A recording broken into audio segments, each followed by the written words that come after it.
So it has been over a month and 20 days since Module 29 has launched, and so we'll be getting a new lockbox. Every module we get like two, one at launch and one about 2 months later. This is a little bit earlier than normal, but potentially it's because Module 30 will be coming at the beginning of November. So here we have it, the FOXFIRE Lockbox, which was indeed leaked a while back on the preview server of Module 29, as we could see the art of that mount. We also got the name of the lockbox and the artifact of the lockbox, which to this day is still on the preview server, the heart of the Volcano. So yes, that is what this new lockbox will contain. This new Firefox mount, the Red Mountain Fox as it's correctly named, and then the artifact, the heart of the Volcano, which will be new with the highest item level in the game, 1800. There are only two others that currently have that, the Searing Conduit of Magma and the Jewel of Caldera. So it will be one you'll want to pick up to maximize your item level and to give you an actual pretty good artifact effect to cast as primary. So let's get into all the details. How good will they be? Well, looking through the blog, we can see this lockbox is coming next Thursday. That will be September the 12th. It comes with this new mount, which, as you can already see via the tooltip, is going to have a combat power that can deal some multi-target damage and giving an added effect of recharge speed. Will indeed be a 4-slot mount, and if we scroll down we can see more details. In summary, again, it is a 4-slot mount with those slots. And then the combat power, a ground targeted AoE that damages enemies over time and boosts allies' recharge speed. An equip power with bonus crit strike rating and then recharge speed.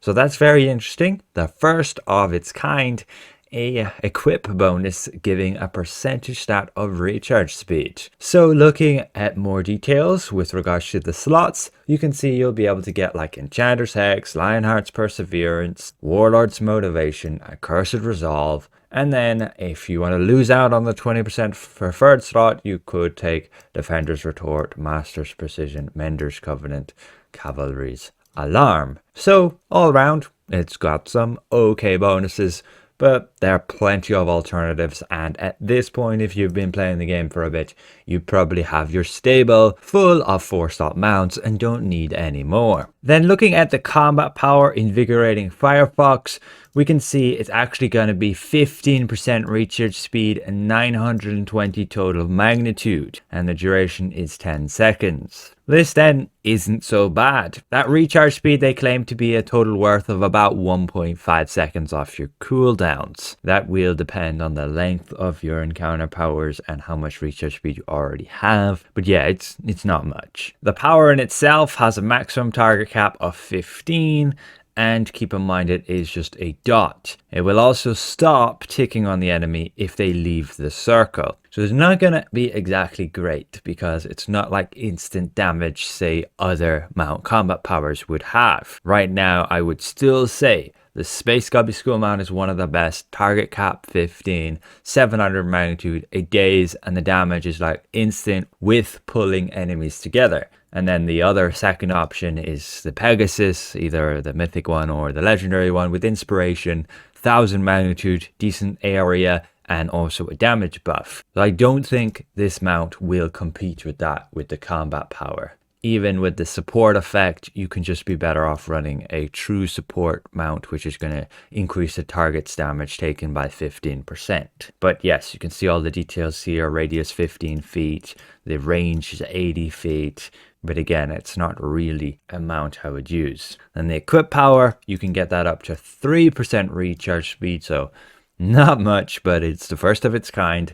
And then it still also gives crit strike. So I would assume 6% is going to be the max we'll find on a mount if they do release that in the future. You can always wait for that. And that's somewhat useful. And then you can have a quick look at somewhat like the power here. It deals a bit of damage over time.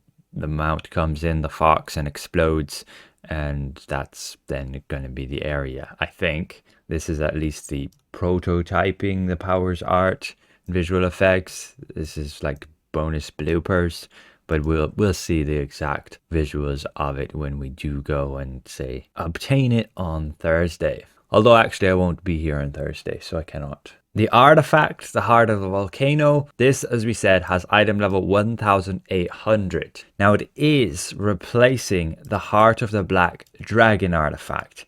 It will not stack with it, as they now use armor melt keyword for the stacking limitation. We can see that right here. I should have Heart of the Black Dragon, and it does now indeed say the damage taken debuff does not stack with other armor melt effects.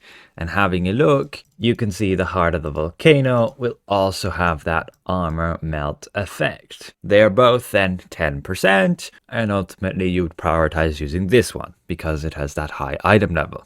Now, even better is it's actually going to give you the stats of stamina regen, awareness, and crit avoidance. This makes it like absolutely the best artifact you can use as a tank, which is awesome because of that stamina regen. Currently we're stuck using, say, Mythalar 15, then one super low item level artifact at 600 giving 15%, and then like the scintillant symbol of water at 15%, and none of these are like the highest item level, and only one of them is 1500, and there's only 3. If you wanted to use another, you'd have to break your set. It's currently the Tiamat's orb, but it will mean a decent item level boost of 1200, replacing this 600 item level one with this new one. So you would be recommended to go for it. Also, the fact that it's going to be account wide. Even if you're not a tank, it is still pretty valuable for damage dealers and healers just for the item level. You will though miss the stats versus using other artifacts that would give you the stats you need, like the damage stats and so on. But in general, you can probably get away with it because we end up these days with a lot of excess ratings we might not need. But you can see the more details on that power here.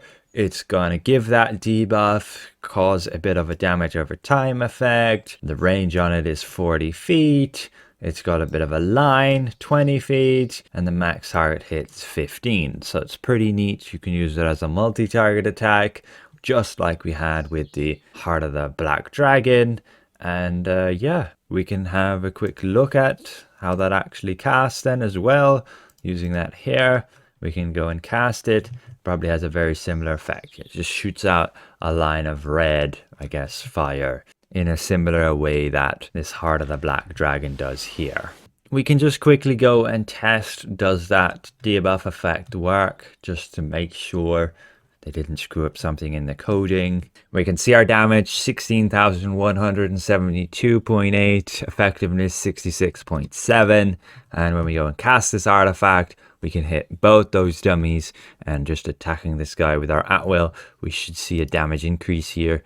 We can indeed up to 17,790.1 and up to 73.3% effectiveness, which is indeed the equivalent of a 10% damage debuff. So it will definitely go on this artifacts list here. This was for module 28, and now we can update it with module 29 as we have a new artifact, but it will just be exactly in line with Heart of the Black Dragon. You can only use either or, much like we already have with Lantern, Spelljammer, Token of Chromatic, Beacon of Meteor, Wyvern Knives, Dragonborn Blades, Halaster, Zealot's Blast Scepter. You can see it's a common trend that they seem to be doing, just replacing older ones with basically versions with higher item level, which is fine, I guess. And just keep in mind, the majority of content, the majority of party content is scaled outside of, say, Master. And so you're running advanced or normal dungeons.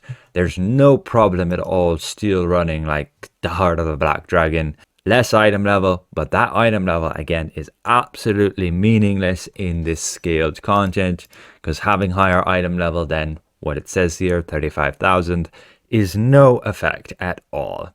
The only benefit, I guess, over the Heart of the Black Dragon with this new one is the fact that the stats are more favorable towards a tank, on top of giving stamina regen.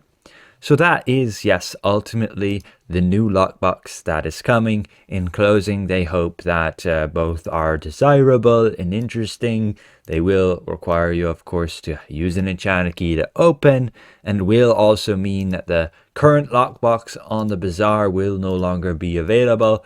I do recommend, if you don't already have, stock up on a bunch of these, as potentially the Bestial Fire Archon and Diana the Acrobat will go up in price, as they are fairly desirable rewards, much like the Demon Wings and the Crystal Artifact. That Shadowy Flight lockbox is retaining some pretty high value with both of those. It's always good to stock up on some of these lockboxes because they'll never return. The only way to get them again will be from other players, and this new lockbox will be replacing its position in the drops on the ground and the Wonders Bazaar. I would like them to come out with events where you could obtain older lockboxes. That would be nice, but this is just how it is right now.